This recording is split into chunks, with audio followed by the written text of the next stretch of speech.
వెళ్ళిపోయిన వాళ్ళకి అంటే ఇక్కడ జాబ్ వచ్చి వెళ్ళిపోతారు,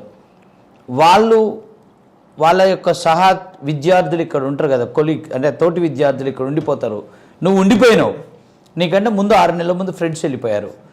వాళ్ళకి తెలిసో తెలియకో మనకు మోటివేషన్ డిమోటివేషన్లో జరుగుతుంటాయి. సో ఆ డిస్టర్బెన్స్ నీకు కొద్దిగా జరిగి ఉంటుంది. నువ్వు అట్లాంటి వాళ్ళకి ఏంది నీ సలహా? అంటే చెప్పేటోళ్ళకి ఏం సలహా ఇస్తావు? అదే వాళ్ళకి ఇప్పుడు వెళ్ళిపోయారు, వాళ్ళు ఇక్కడ బెనిఫిట్ పొంది వెళ్ళారు, జాబ్ వచ్చింది. ఇప్పుడు మన దగ్గర ఏంటి, compare with other institutes our fees is high. అది నేను జాయినింగ్లోనే చెప్తా. నువ్వు ఆ రోజు నువ్వు కౌన్సిలింగ్కి వచ్చింది 4ంటికి, మీ బావని తీసుకొని వచ్చినప్పుడు 4 నుంచి 5 గంటల టైంలో మీ బావ నేను ఒకేసారి కెరియర్ స్టార్ట్ చేసినాం. నేను విప్రోలో ఉన్నాను, ఆయన వర్క్ చూసి అట్లా పోయాడు, అక్కడనే ఉండు కాబట్టి అట్లా ఎదిగాడు. మనం టీచింగ్కి వచ్చాం, అక్కడ చాలా పెద్ద పొజిషన్లో ఉండు మీ బావ. సో ఆయనకు నా గురించి మొత్తం తెలుసు, స్క్రాచ్ నుంచి తెలుసు, ఆయన అన్నీ చూశాడు.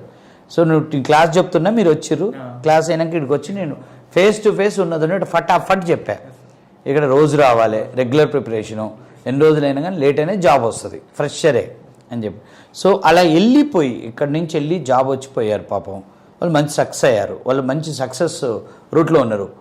వాళ్ళు ఇక్కడ ఉన్న వాళ్ళకి ఎటువంటి సలహాలు ఇస్తే మంచిగా ఉంటుందని అభిప్రాయం? సలహా అంటే ఇస్తే ఒకవేళ మీ కంపెనీ రిఫరెన్స్ ఉంటే చెప్పండి, లేకపోతే అసలు ఏం చెప్పకుండా ఉండండి.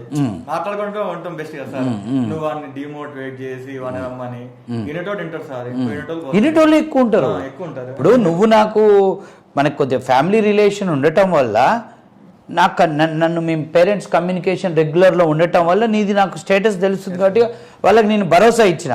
మీరు ఏది చెప్పినా కానీ ఎవరేది చెప్పినా వాడిని ఇన్స్టిట్యూట్కి పంపించండి అన్న. మీ మమ్మీకి ఒకటే చెప్పా, నువ్వు ఇన్స్టిట్యూట్కి పంపి, ఎవరు జాబ్ ఎట్టరాదో చూస్తానని చెప్పాను. అవసరమైతే మీరు ఒక రోజు పర్సనల్గా రండి, నేను మీకు ఐడియా ఇస్తాను, మొత్తం క్లారిటీ ఇస్తాను, మీరు భయపడొద్దని చెప్పా. అసలు వస్తుందా అని భయపడుతుంటే చెప్పా. అది మన మధ్యలో రిలేషను బంధుత్వం ఉంది కాబట్టి ఇంత కమ్యూనికేషన్ వర్కౌట్ అయింది. వాళ్ళు నన్ను ఇప్పుడు వాళ్ళు వచ్చి వాళ్ళ పేరెంట్స్ వాళ్ళు వచ్చి నా కాడ కాన్ఫిడెన్స్ తీసుకోలేరు కదా, తీసుకోలేరు కాబట్టిగా నెగిటివ్ మైండ్ ఉన్నప్పుడు నెగిటివ్నే ఉంటారు, వినేవాళ్ళు ఎక్కువ ఉంటారు. సో వాళ్ళకి అట్లా వెళ్ళిపోయారు, బెనిఫిట్ పొంది వెళ్ళారు, వాళ్ళు జాబులు చేస్తున్నారు. ఇక్కడ వాళ్ళ స్నేహితులు ఉన్నారు, ఒక స్నేహితుడు ఇంకొక స్నేహితుడికి పాజిటివ్ చేయాలి కదా. రిఫరెన్స్ లేకపోతే ఉండు అక్కడే ఉండు, వచ్చేదాకా అక్కడే ఉండనే బూస్టింగ్ లెవెల్ అంటే కాన్ఫిడెన్స్ అని ఇవ్వాలి. డిస్కరేజ్ చేయొద్దు. ఫర్ ఎగ్జాంపుల్ నువ్వే ఉన్నావు, నీకు సలహాలు ఇచ్చారు, అనిల్కి సలహా ఇచ్చారు, వీళ్ళు పొరపాటున మీరు ఏదో మనకు కూడా అనిపిస్తుంది కళ్ళ ముందే, నీకంటే వెనక జాయిన్ అయిన వాళ్ళు జాబులు కొడుతున్నప్పుడు నీ ప్లేస్లో ఉన్నాడు ఎవడైనా కానీ డిస్టర్బ్ అవుతాడు.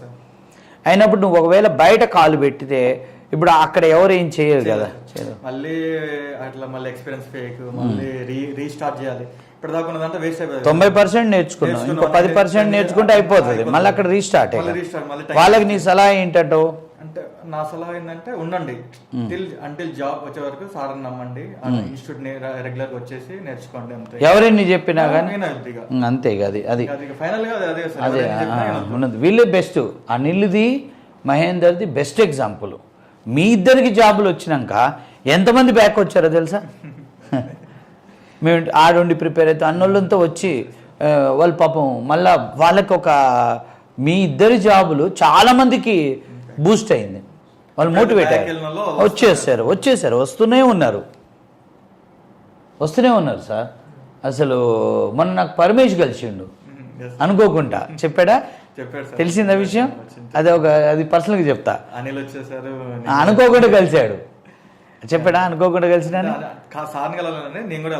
పరమేష్ అనుకోకుండా కలిశాడు సార్, అసలు అనుకోకుండా కలిసి నేను మాట్లాడుతాను మొహమాట పడుతుంది సార్, నేను వస్తాను, ఎవరు వద్దన్నారు, ఎందుకు రావద్దు రండి అని చెప్పాం. నాగరాజు బ్యాక్ వచ్చాడు, స్నేహ. అంటే ఏంటంటే ఎక్కడో మన ప్రిపరేషన్లో స్టార్టింగ్లో జరిగిన మిస్టేక్స్, కొంచెం ఫోకస్డ్గా లేకపోవటం, పక్క వాళ్ళ మాటలు వినేం. ఇప్పుడు ఎలా ఉంటుందంటే ఈ ప్రిపరేషన్లో చదివేవాడు బాగానే చదువుతాడు, వాడు ప్రిపేర్ అవుతూనే ఉంటాడు, పక్కోడికి డిస్టర్బ్ చేస్తుంటాడు, ముచ్చటి చెప్తాడు. మనం కొంచెం అమాయకంగా ఉన్నోడు ఏంటంటే ప్రిపరేషన్ పక్కన పెట్టి అది ఇనుకుంటూ కూర్చున్నప్పుడు మొదటి 4-5 నెలలు ప్రిపరేషన్ టైంలో నువ్వు పర్ఫెక్ట్ ప్రిపేర్ అయితే నేను ఎవడు ఆపలేడు. అక్కడ మనం లూజ్ ఉన్నా కానీ ఇప్పుడు మీ బ్యాచ్లో అజయ్ ఉన్నాడు, చాలా లో బ్యాక్గ్రౌండ్, లో బ్యాక్గ్రౌండ్, కానీ మొదట కష్టమే, తర్వాత అందుకున్నాడు, మళ్ళీ రియలైజ్ అయ్యి మళ్ళీ నేర్చుకుంటూ రెవాలిసిస్లో కొట్టాడు. సో ఇది అన్నట్టు